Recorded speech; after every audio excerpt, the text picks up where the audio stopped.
Welcome to Kickass Radio, hosted by Jo Sainsbury, founder of Kickass Women. Join Jo over the next hour as she shares stories and conversations that are both inspiring and empowering. Having spent over 30 years in the corporate sector, Jo Sainsbury kicked off her heels and became a coal train driver working in the rail and mining industry. It has been her goal ever since to empower and support women who are considering a career change into an industry role, making the transition as smooth as possible. Jo is a walking, talking success story of how taking the plunge into industry can open up a world of opportunity. And you can do it too. If you're a woman working in industry or considering a career change, this is the radio station for you. Let's get into this episode of Kickass Radio. Hey there, Glo-getters. Welcome to the Kickass Radio Show. Am I excited for today's show? You bet your kick-ass I am. What's worse than suffering? Watching those we care about suffer. When a friend or family member is going through a divorce, standing on the sidelines can be frustrating as we struggle with how best to offer our support. All we want to do is take away the pain, to come up with a solution that will make everything better and fast. The problem is we may not always know how, meaning even with the best intentions, we can misstep without even knowing it. Family breakups, separation and divorce are highly stressful, and people often grieve over the loss of their former relationships and lives. However, the intense early feelings ease with time, and most separated or divorced couples go on to lead fulfilling and happy lives. Now, after a divorce, many people can be left feeling isolated, which for many of us means it's even more of a challenge to make those important future decisions. The despair and overwhelming emotions that you feel have been compared to those after the death of a loved one. Divorce and separation are also major events in a child's life, but with the right communication and support, most children will be able to manage. When you have separated or divorced, you will probably have a very strong emotional and physical response at first. Now, everyone and every situation is different, so you will have your own response, especially if you've experienced domestic violence or ongoing conflict in your relationship. Even if your partner was abusive, you may feel sad, angry, and conflicted at the ending of the relationship.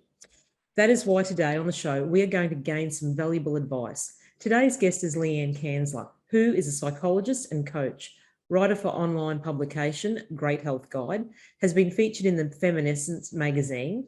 She is a business owner, wife, and mother of two amazing young adults.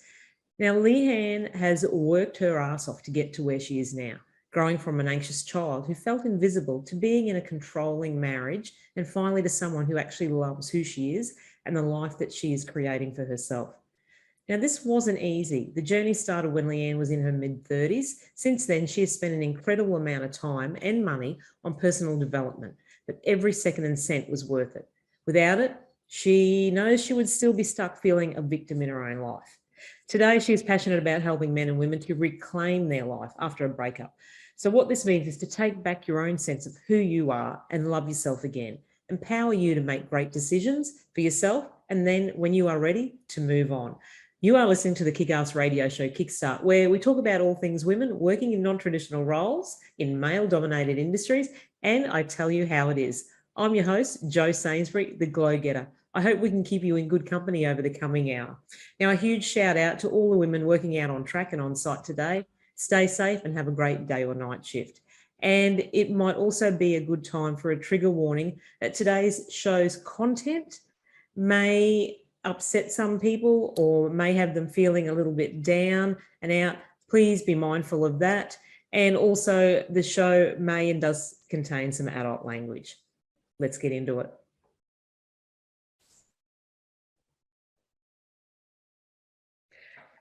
Hello, Leanne, and welcome to Kickass Radio. Firstly, thank you for coming on the show and for giving us some of your valuable time and for spending that with us today. And I know you're super busy, but I also know that we're all going to gain so much valuable information off you today. So we're eager to hear what you have to say. So, welcome. Thank you, Jo. I'm excited to be here. This is my first time on radio. Yay. Oh, excellent. Excellent. Well, we welcome you with open arms. Now, to kickstart it off, Leanne, tell us a little bit about yourself and your career background and how you arrived at doing what you do now. Yeah, well, it's been an interesting journey. I actually didn't start university until I was 29. After I had, actually 30, sorry, I had my son. He was just 1 year old. So for all you new mums out there, don't think it's too late. And I went to uni to do my psychology degree. Much to my husband's upset, he did not want me to go to uni. He wanted me to fix myself and didn't understand that fixing myself meant getting an education and living the life that I wanted to live. A few years after, I realised that the relationship with my husband was never going to get any better, and we parted ways. And it was after then that I realised that there are a lot of people in this world, men in the dating scene, who have not worked on themselves, who have not done anything at all, who are angry and traumatised and not over their exes and all sorts of things. And fortunately, I had the skill to see that and not take it personally. But a lot of my female friends who are in a similar position, they didn't, and they took it very personally. And I could see that there was a lot of wounds out there. And I thought, well, you know what better way to help people than to start coaching in this space? And I decided to coach men at the beginning because I actually really enjoy working with men when they make the decision to work on themselves. It's amazing. And I thought if I could help men be better people, then I'm actually also helping women and helping children as well. And had some lovely success with that. But then I came across a magazine called Feminescence, and I was invited to be a part of that, which is a women's magazine. And I thought, well, if I'm going to be in a women's magazine, I should probably be doing something with women as well. And as soon as I made that decision, I ended up getting 2 female clients, and I actually love working with women. It's such a completely different energy. So that's how I came to where I am now. And I mean, I know it hasn't been easy for you to rediscover yourself, and I commend you for it. And it's such a bloody fantastic journey of success where you've come to now. And I do believe, as you said, it's only in the last few years in your 40s that you finally knew you were on the right path. So helping people reconnect back to who they truly are has always been a passion of yours. Yeah. Yeah, absolutely. And funnily enough, my psychology practice is called Reconnect as well. But I think because I was so disconnected from myself as a kid, I was very anxious about everything. But back then it wasn't common. So, you know, my poor parents had no idea what was wrong with me, and I went from doctor to doctor for stomach aches and chest pains and all of this, and I was just told there was nothing wrong. There's nothing wrong. There's nothing wrong. It was only when I went to university that I realised, oh my God, I had anxiety as a child. This is what the problem was. It wasn't a physical condition. It was a mental condition.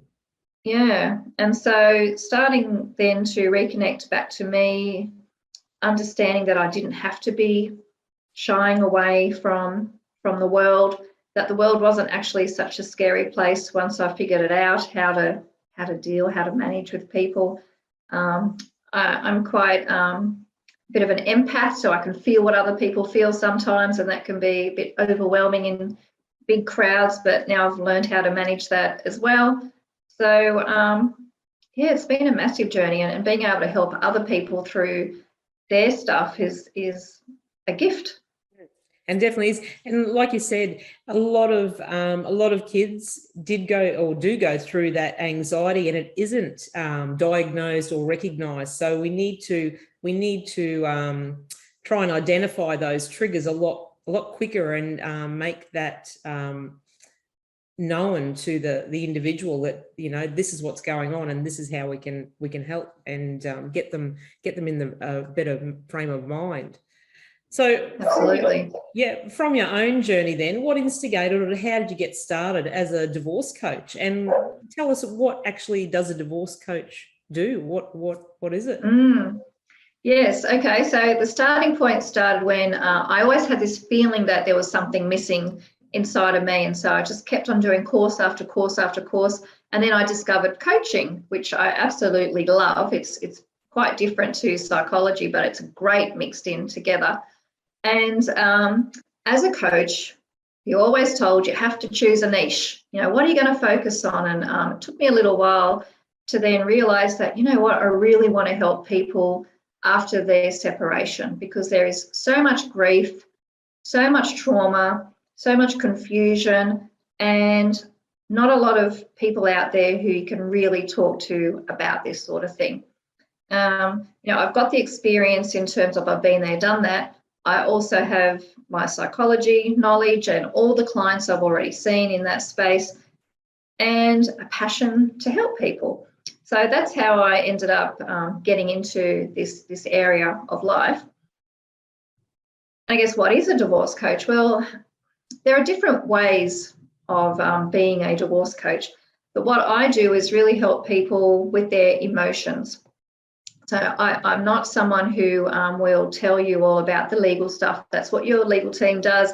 I'm not a financial advisor. That's what your financial advisor does. But I will help you navigate the emotions, because there is so much going on, and getting a perspective that isn't your family or friends can help you see a lot clearer.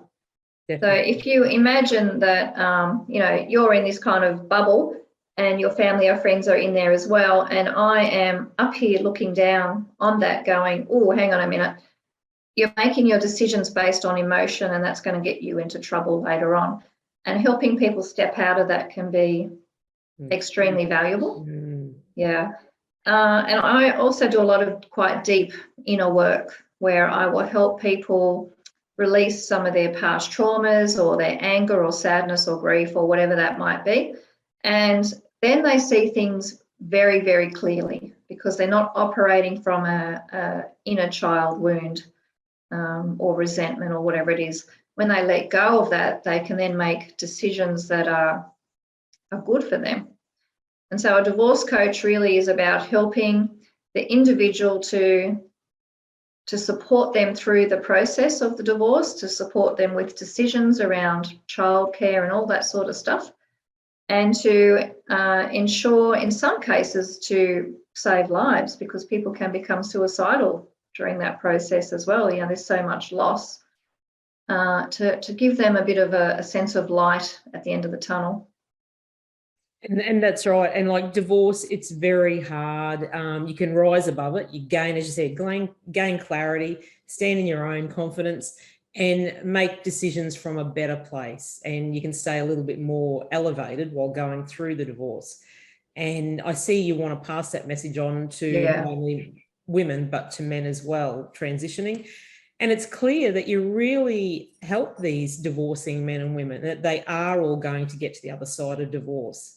But the question is how they're going to do it, isn't it? And how long is it going to take? So for some people, it's weeks or months. For some people, it's years. And so engaging the assistance of yourself as a divorce coach, it's about helping them shorten the duration of divorce.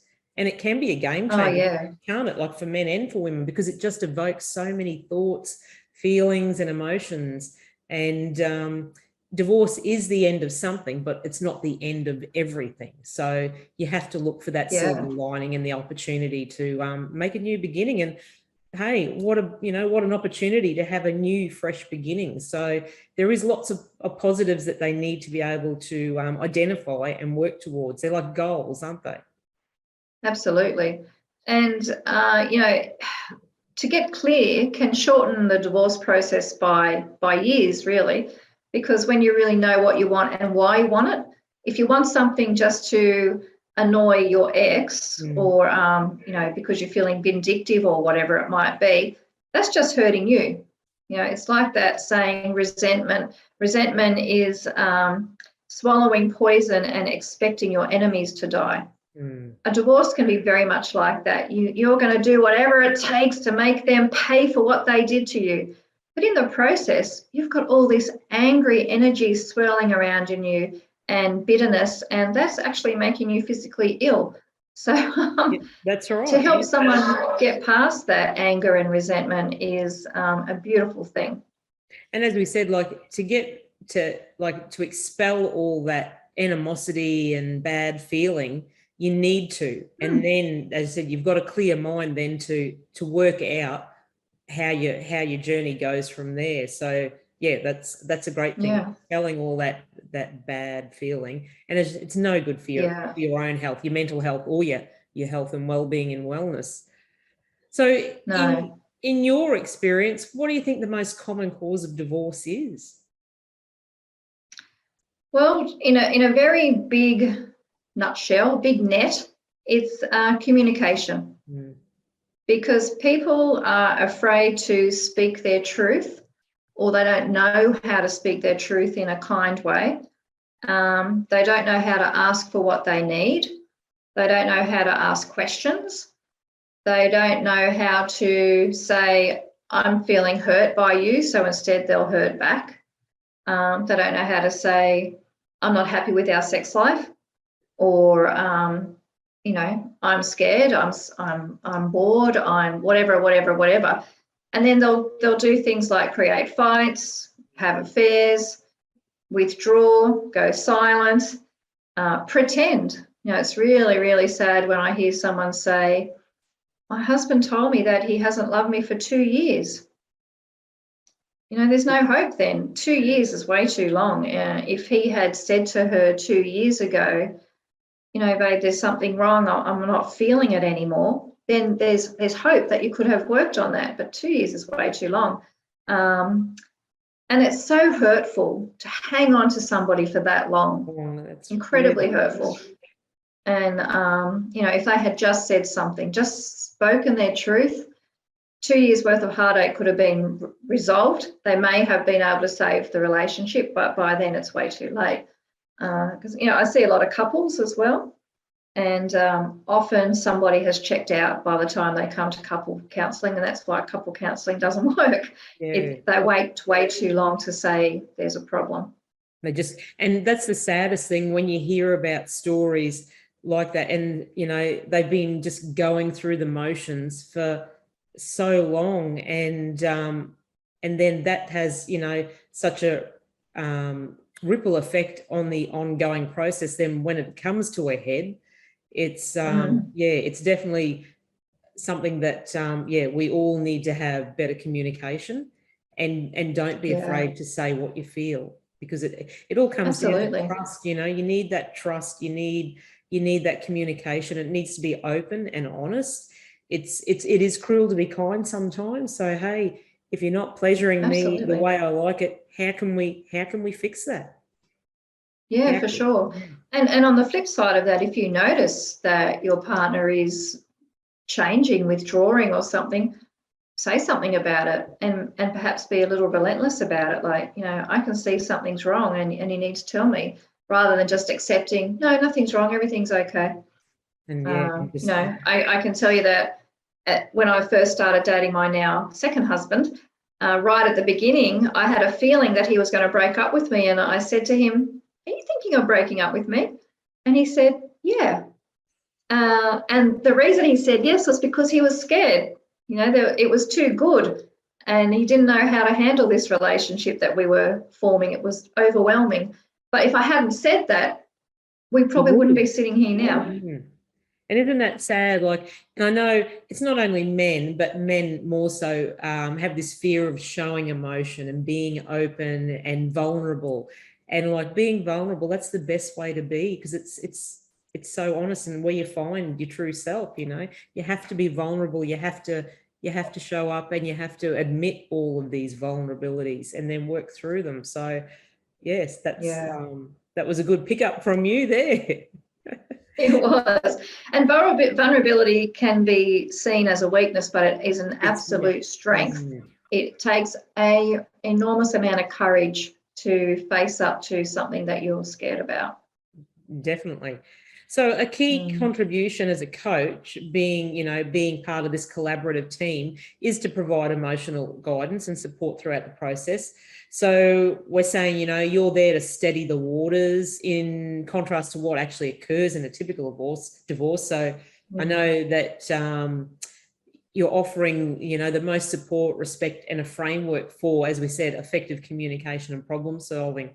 So have you ever had some clients that are going through this and they mediate and get back together? I haven't actually, because I generally just speak to the one client. I don't speak to both of them. And it's usually well into the separation. Sometimes it can be, someone is just moving out, but they're done. They're done, they're ready, they're out of here. I think people who think there might be hope of getting back together, they might go to a psychologist, for instance, or maybe some relationship counselling.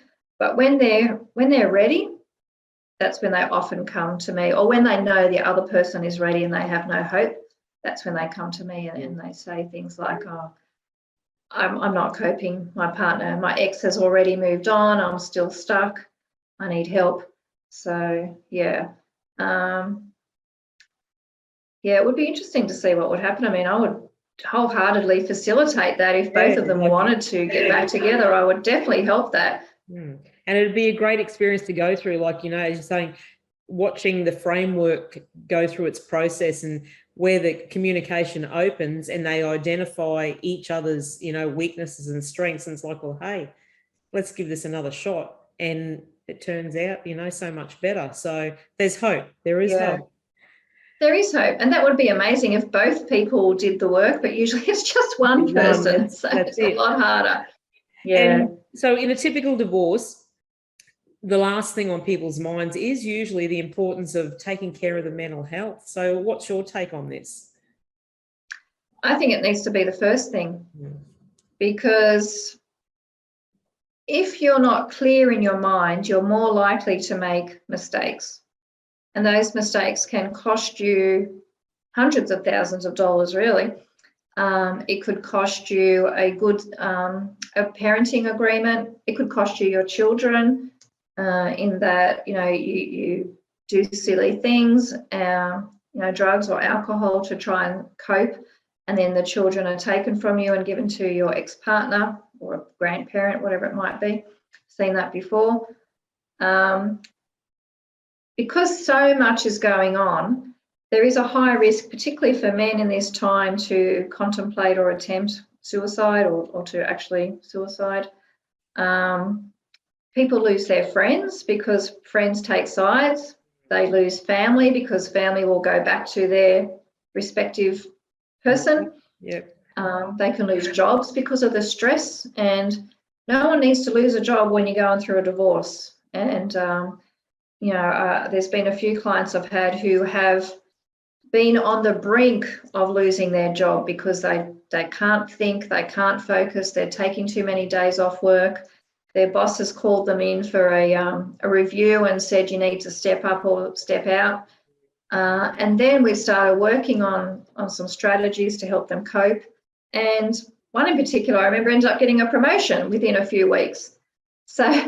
And he said, oh my God, you basically saved my life, because now I'm back exercising, I'm eating well, I'm thinking about myself and moving forward instead of the past. I'm clearer, and it's been a noticeable change at work. And I know, a lot of organisations and businesses need to consider this as well, and it is coming about slowly.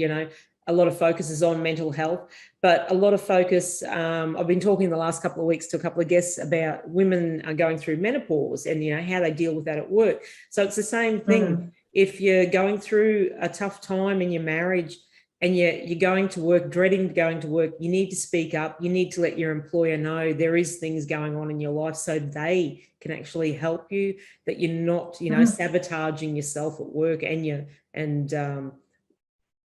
risking your employment. And that's right, you need your job, you need that security, that financial security, particularly when you're going through a time like this.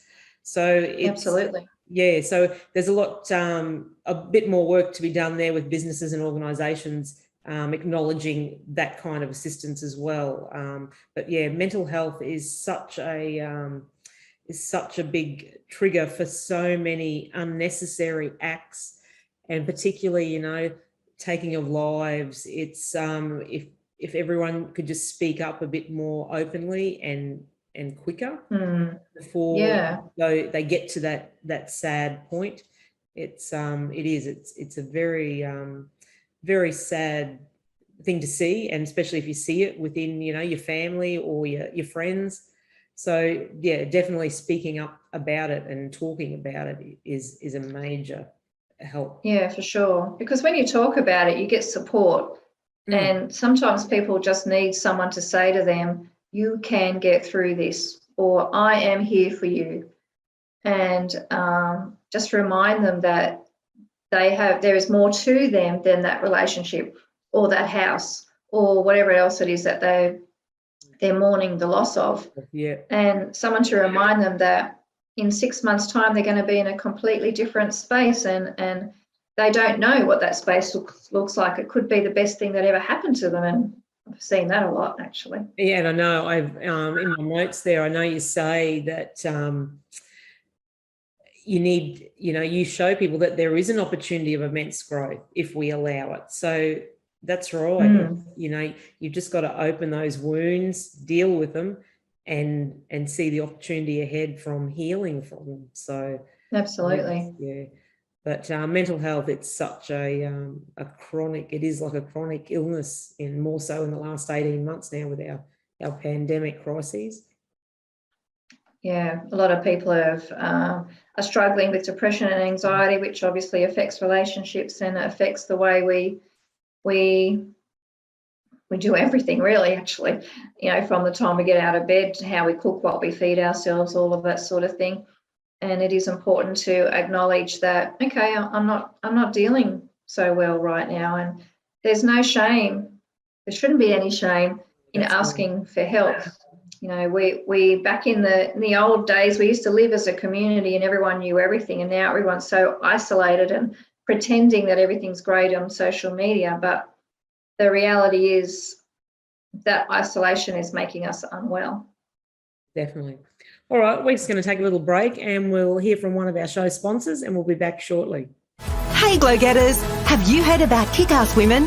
Founded by Jo Sainsbury, Kickass Women is dedicated to empowering and supporting women who are considering a career change into an industry role.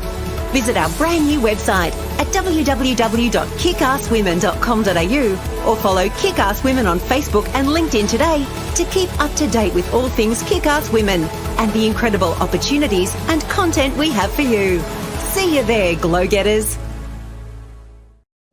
Thanks for tuning back in, and we're chatting to Leanne Kansler, who is a divorce coach, a relationship coach from Reconnect.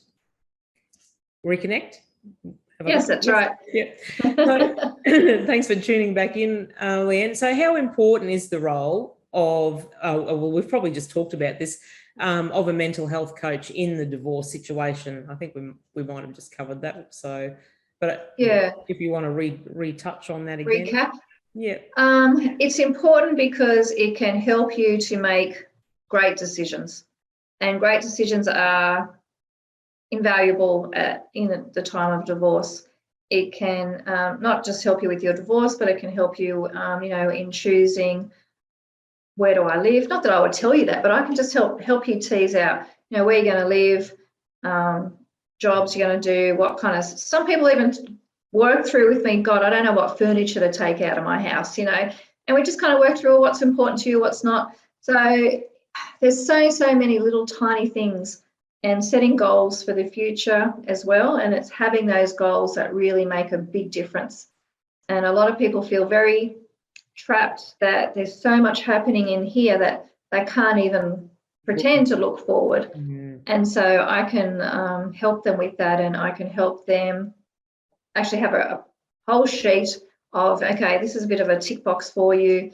Where do you want to go with this? This is what you need to look at. And they take their time and go through it, and we can create some little tiny stepping stones to help them get to where they want to be. and I guess help them tease out, well, what exactly do I want? Because, you know, when you've been with someone for a long time and suddenly everything's different, what I wanted is completely changed now, and I don't know how to reconcile that. And that's where talking to someone who's not emotionally attached to you can make a big difference. Definitely. So in your work, you talk about how you worked on yourself and you know where you went wrong. So can you tell us a little bit about how you arrived at that realization? Like, what did it take for you to actually sit back and say, hey, this is what I've got to do? Yes, well, it took a lot, Jo. I've done a lot of workshops. I've done a lot of courses. I've cried. I've punched pillows. I've done breath work, sand plays, therapy, all that sort of stuff, coaching. And a lot of that was done in a way that when I did the courses to learn how to do the processes as well. So it's all very hands-on, which has been magnificent. And what I've really learned is that I took with me that scared little girl into my marriage, because I was only 20 when I got married the first time, and he was only 22. And we both had our stuff. And the quieter I got, the more pleasing I thought I had to be, because I wanted to please him and to make him happy and for him to love me and all of that stuff. The harder I tried, the worse it became.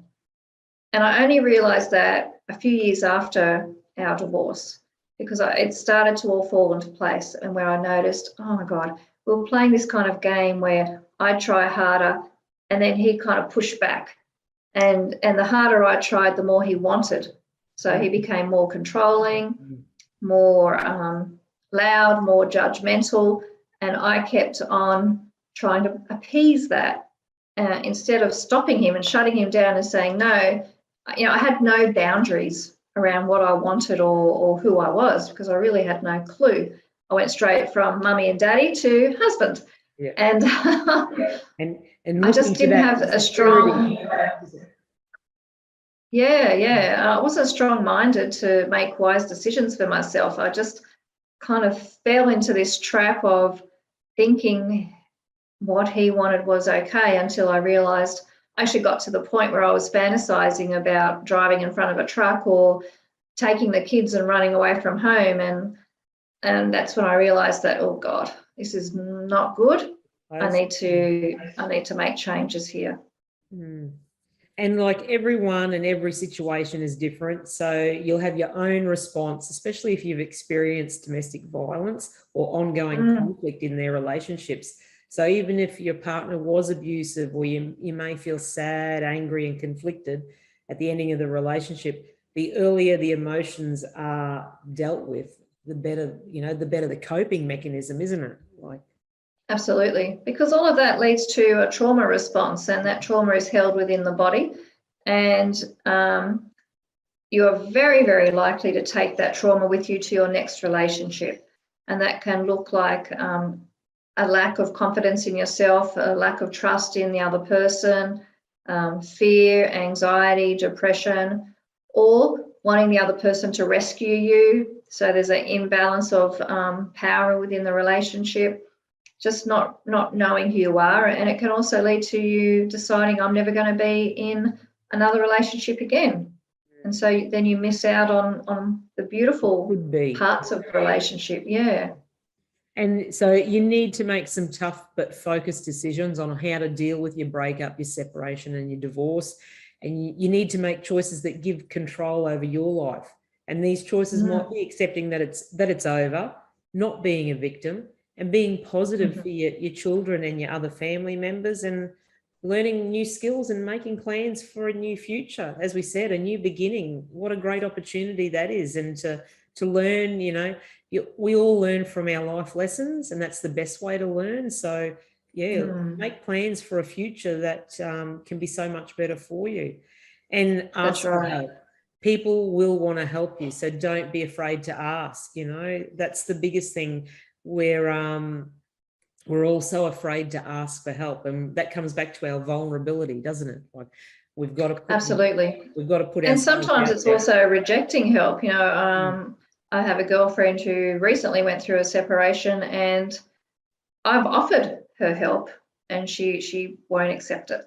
You know, and that could mean not answering the phone call or saying, no, I'm not coming over, or whatever it is. And so she knows. No, she's flat out said to me, I know you're there to help. I know you're available. I just can't right now. I'm like, okay, I can't be your coach, so I'm just going to be your friend and wait for you to be ready. Yeah. So divorce coaching, it's still a new concept to many people in the divorce world, and not everyone understands. So what value, and we've probably said a lot of this anyway, but what value does the divorce coach add to an individual? And I think we have covered this, but yeah. Well, I'll go in a little bit deeper with that. It's really about helping you to connect back to yourself, because when you leave a long-term relationship, you do leave a piece of you behind, and it's about helping you connect back to that. And you mentioned before about not being a victim. So it's about empowering you to love yourself again, love yourself enough to look after your body. A lot of people turn to alcohol or some sort of drugs to help them cope. I think that's what they need. And unfortunately, in Australia, there is a very acceptable culture of having a glass of wine, which can easily end up to being a bottle of wine. That's right. Yeah, and that's not healthy. That's if you're having a bottle of wine a day, that's a functioning alcoholic. That's right. That's addiction, isn't it? Yeah, absolutely.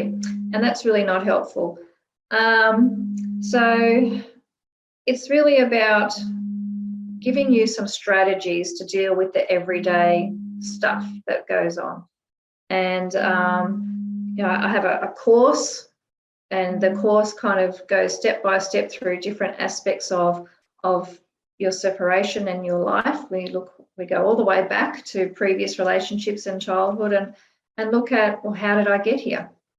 And the purpose of that is to prevent you from getting there again. You know, you want to be able to move on and be happy with your life and feel safe with who you are and your own choices. And that's what it's all about. And I know that's what we're saying, like self-care during the divorce, it's very important. And that is a key component of your work as a coach. So that's, just a small example of the tangibility that a coach can help with. And so, if you're not taking care of yourself through such a traumatic experience, well, it will go south quicker than what. That's right. And self-care is not having a few glasses of wine after work. That's not self-care. No, it's definitely not. So you just talked about your program. So tell us a bit more about that. So what does your program consist of, and what's the aim? What's your aim with it? Where should we? Okay, so it's called Life Reinvented, Breakup to Breakthrough. So it's about having those breakthroughs and learning about yourself and even your ex. It starts off with some strategies to deal with your stress and what's going on, learning about anger and resentment, anxiety, depression, that sort of thing. Then we look at setting some goals for yourself. What changes do you need to make? Do you need to, unsubscribe from 20 different things that you have joint accounts in, because a lot of people get completely overwhelmed with that stuff, but it can cost you a lot of money. Now, I had one guy who worked out it was costing him like $1,200 a month in a whole heap of different things that he had, and he needed that money now. That's right. So he got rid of all of his stuff. Then we look at deeper stuff like patterns, relationship patterns, and loving yourself again. And it finishes off with the very last module. There's 9 modules. The 9th module is like a bonus module because not everyone's ready for it, but it is available to them when they are ready. And that is about dating and moving on. Yeah. And we look at what is it that you want in a new partner, bit of online dating, some tips and advice around that as well, keeping yourself safe, because just because now we're mature people, men and women, doesn't mean that we're not prone to being scammed or assaulted even. So it is important to look after yourself. I think kind of get the feeling that the older we get, the less we think about that, and younger people may feel like they're more in trouble. I don't know. It's just a feeling that I've had at the moment. But it's important to look after yourself and all of that as well. I have 2 courses, I guess, one for men, one for women. And each of the modules also has information in there for parents, which is separate, so that if you don't have kids, you just ignore that part. But if you do have kids, there's information in every single module about, how to be a better parent, how to look after your kids through this process, how to look after your kids when you move on and you start dating again. So many different things, and it's very, very important for parents to be mindful of what they're doing that can either alienate their children or protect their children. And that's a very emotional side on, how to move forward and looking at what the journey ahead holds. And like you obviously provide very good practical advice if you've got children and how to deal with that situation, because how you deal with it is the mirror to what your kids see, isn't it? Like, so if you're bitter and twisted and hating on your partner, that hurts the kids. But then again, that, it plants a seed for the kids to be bitter and twisted about that, that parent as well, doesn't it? So that you don't need that, and the kids don't need that emotional stress. No. So, yeah. I read a quote once that said, love your children more than you hate your ex. And I think, unfortunately, a lot of people do not love their children more than they hate their ex, and they use their children. And it breaks my heart, and I will always be very strong about that, because I'm very passionate about putting those kids first. Yep. And that's exactly right. And as we said, everyone experiences different things, but being looking after yourself and working through those emotions will be so much better for your kids to see you working through that side as well. And be open and honest with the kids. Like, talk to the kids and say, well, this is what we're going through. This is how we're dealing with it. And, make them a part of the whole process. And that, for sure. That's my and you have to be age appropriate, of course. That's right. Because I can tell you, Jo, that pretty much every kid, doesn't matter how old they are, even if they're in their 20s, would prefer their parents to be together. Yeah, that's right. And even kids who have seen abuse, they want their mum and dad to be together. Sometimes they know it's better that they're not together, but deep in their heart, they want mum and dad to be together. Well, that's the family. That's right. That's the family concept. Other kids' parents are together. Why aren't you? Yeah. But, when I see parents alienating their children for no good reason, I've heard things like, oh, he had an affair, so he can go and get stuffed. I'm not going to let him see the children. You're punishing the children by doing things like that. And it drives me crazy to hear things like that. Because it's extremely important.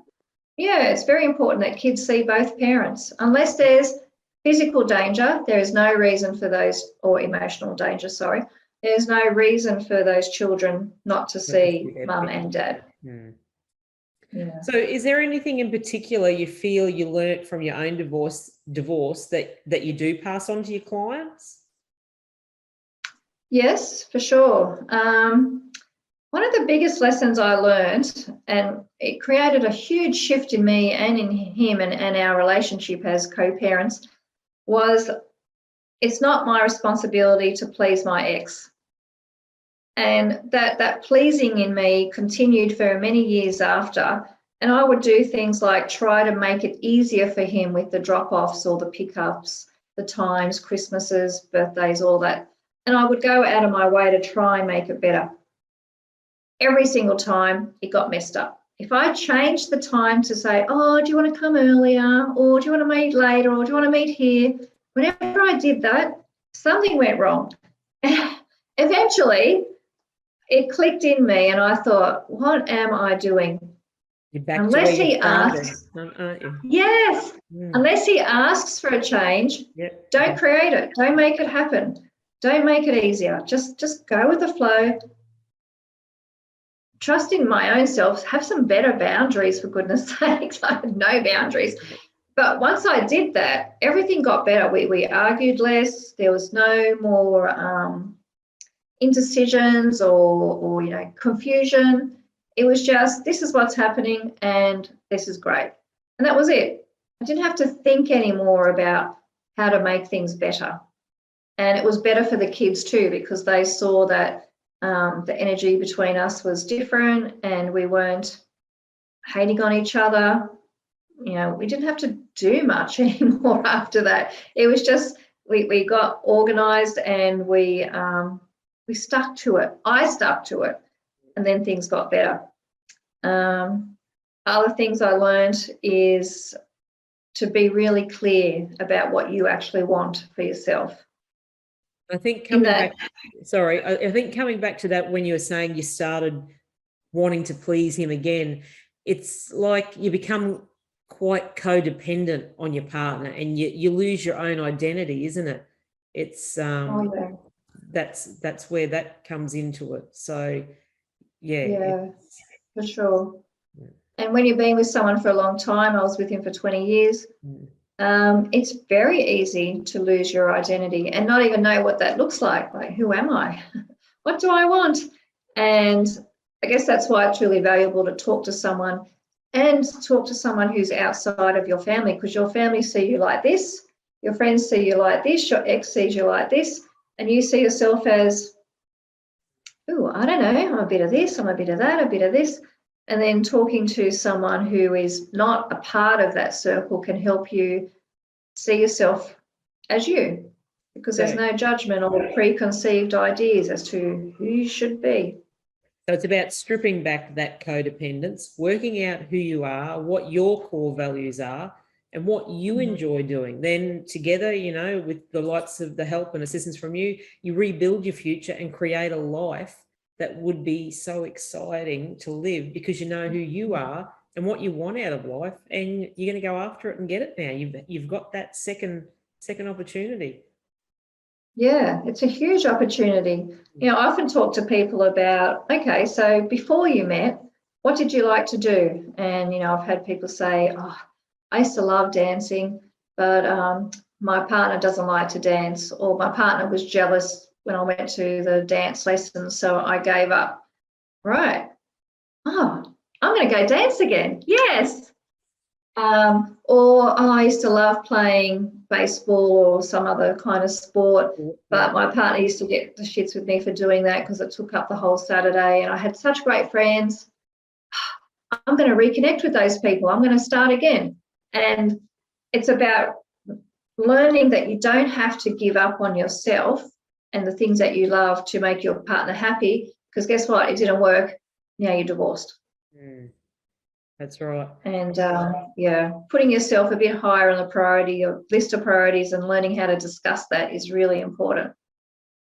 So building on your confidence, being sure of who you are and what you want, and build your self-esteem back up, because the loss of self-confidence in that period of, you've got loneliness, you've got rejection, you need to build all your self-confidence up and know that you are worthy and you can step out and go forward and trek another journey. So what's a key piece of advice that you would offer people who are at the beginning stages of a divorce and finding it difficult to come to terms or deal with? Go slow. Sometimes people want to jump into online dating or something to avoid. Mask, yes, good word there. Or they expect things to be really fast and, I'm still stuck in this hurt, I'm still stuck here. That's okay. You've been with this person for a long time. It's going to take a while to grieve that loss. So give yourself permission to do that, to cry, to talk about it, to not mask it with alcohol or drugs, because that will just prolong it. Your body will need to process that emotion regardless of what you do. So it's actually better to just cry, like just have a good cry. Doesn't matter if you're crying solidly for half an hour, just allow that to happen. to process that emotion and to go slow. And if you're really struggling, reach out for help. There are, in Australia, there's Medicare that can give you some support to see a psychologist. There are lots of coaches around who help with all sorts of different things. I don't know if you have guys who listen in as well, but there are male coaches and male psychs as well. There is literally a lot of people out there who can help. And if you're really struggling, there are things like Lifeline, Men's Helpline. If your kids are struggling, or if you're under 25, there's Kids Helpline. Yep. There's so many options for help, and a lot of people are afraid or they don't know how to find it. So Google can be your friend, your GP can be your friend, asking your friends for referrals. There's lots of ways. So you don't have to go through this alone, and go slow. That's my two biggest bits of advice there. And I'll back that up. That's what I'd say. Take it one day at a time. I think the temptation at the beginning, that there is such a strong feeling of being overwhelmed, and you're standing at the bottom of a huge mountain, you're looking up to the top thinking, wow, I've got to get all the way up to the top there. So it's a very difficult thing to do. So, make sure you're around people who make you feel better about yourself, and ask for help. Get the advice you need, and don't try to answer all the questions in your head yourself. You need to get it out, ask the questions, get the answers. And if it's an answer you don't like, well, go and ask, get some more advice and take on board. Yeah. Journaling can be really very beneficial too. Yeah, just writing things out, helping you find some clarity, that can be great. Definitely. I love journaling myself. So tell us about the latest project you've just completed. Now, I know you've recently recorded a TED Talk. So can you let us in on the subject and why this was your choice, and what it's meant for you to do a TED Talk? Yes. About 12 months ago, I was away with some girls, and I woke up at 5 o'clock in the morning, and I'm not a morning person, so this was a big deal. And I wrote about 6 pages of a potential TED Talk.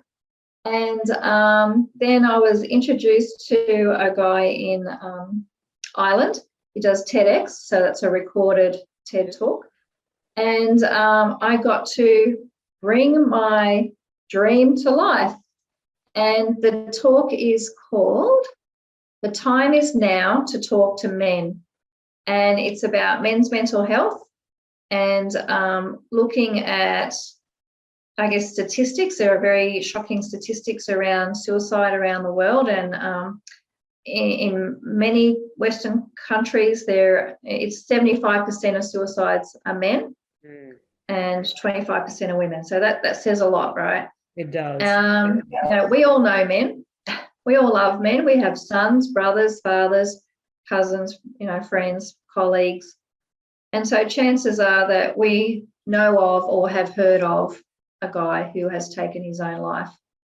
And these statistics I find horrendous, and because it affects so many people. One life taken, a suicide is very different to a death by some other means, because it means this person has given up and we weren't able to help them. That one life can lead to a flow-on effect of more suicides, more grief. It's this huge ripple effect in society. And I think men need the opportunity to know that it's okay to talk, it's okay to ask for help. And women need to understand how to do that, how to say, okay, I see you. A lot of women don't. They think they do, but they don't. It's about being an active listener. So sit there and listen, don't speak. And then once that person has finished, then, take the time to speak and offer how you can help them. But you need to be an active listener. And I really love TED Talks, but I'm biased about that. And I love them because they're succinct, and, they open multiple windows, and the length of the TED Talk is perfect because it's not too long and you don't get bored. and it's not too short that it doesn't provide you, any satisfaction. But I usually enjoy TED Talks because of the engaging style of the speakers and how they present. And each speaker has a different style. So we'll be looking out for that. And how long before it's hopefully next week or two. Yeah, a couple of weeks, I hope. Takes them a little while. Mine only goes to 12 minutes, so that's pretty cool. Yeah. Oh, no, it's excellent. So congratulations. So, yeah, definitely we'll be looking forward to listening to that. So lastly, Leanne, do you have any special offers that you'd like to share with the listeners? Yes. I have decided that I'd like to do a group coaching program where the participants or the clients can do the whole 9 modules, and I will support them with some group sessions as well. The beauty of a group is that people can come together and meet each other, learn from each other, get value from each other. And for your Kickass listeners, I would love to ask them to contact me. Just put in the title of the email, Kickass, and we will have a chat about that. And depending on how many people are interested, I'm willing to either do it all men or all women, or we can do a mixed group. So it's really, mixed groups can be great because men and women learn so much from each other. And isn't it funny when you're talking about a group, at first it's a little bit intimidating when you get in that group, but how everyone ends up just spilling their guts to a total stranger. They feel more comfortable spilling their guts and having big open heart-to-hearts to strangers than what they do with, their family and their friends and that. How liberating is that? So it's a great offer. So we'll put those details up in the show notes. So thanks, Leanne. It's been a great conversation, and one that sometimes it isn't entered into quite so liberally. So we thank you for wanting to discuss and putting that topic out there. We'll put your links up in the show notes and the offer for anyone wanting to reach out to Leanne. We'll put Leanne's, as we said, links up on the show notes. Leanne, thank you very much for joining us on Kickass Radio today. Take care and stay safe, and we look forward to catching up with you next year to find out what you've been doing and how that TED Talk got on. So, but we'll be looking out to listen in on that. So congratulations and thanks again, and we'll catch up with you next year. Wonderful. Thanks, Jo. It's been great. Thank you. Well, that's it, guys. I do hope you enjoyed our show and our guest, Leanne Kansler, relationship coach. A very big special thank you to Leanne for sharing so much invaluable information with us. And I hope you've all found the information inspiring, and it gives you something to think about, particularly if you're going through these kind of events in your life. Divorce can involve so many emotions and details that often you forget to take care of someone very important, yourself. While therapy is recommended for anyone ending a marriage, not everyone has the time or the money, but don't despair. You can find divorce support coaches such as Leanne and resource groups online. A divorce coach can give you the chance to openly talk about your feelings with another woman who has experienced firsthand and gone through the same thing. Even if you've never participated in a coaching scenario or a peer support group, you will find that it can help you through a difficult time. So online forums also give you the chance to discuss anonymously and privately the process of starting a new chapter in your life. As always, I really appreciate you guys giving me your time to listen to this radio show. You can find more information on this episode and Leanne in the show notes or on my social media pages, or visit my website, www.kickasswomen.com.au. Don't forget to subscribe to the podcast and to get the latest episodes sent directly to you. Well, that's it. That's all for today's show. Thanks for your company and for listening to Kickass Radio. It's not goodbye, but see you later. Stay safe and keep well. Stay in touch. Pos comes. Go on, get your glow on. Become a glow-getter. Thanks for tuning in to another episode of Kickass Radio, where we kick goals and deliver empowering conversations for women. Want to hear more from Kickass Women and Jo Sainsbury? Visit the Kickass Women website or follow Kickass Women on Facebook, LinkedIn and Instagram. See you on the next episode of Kickass Radio.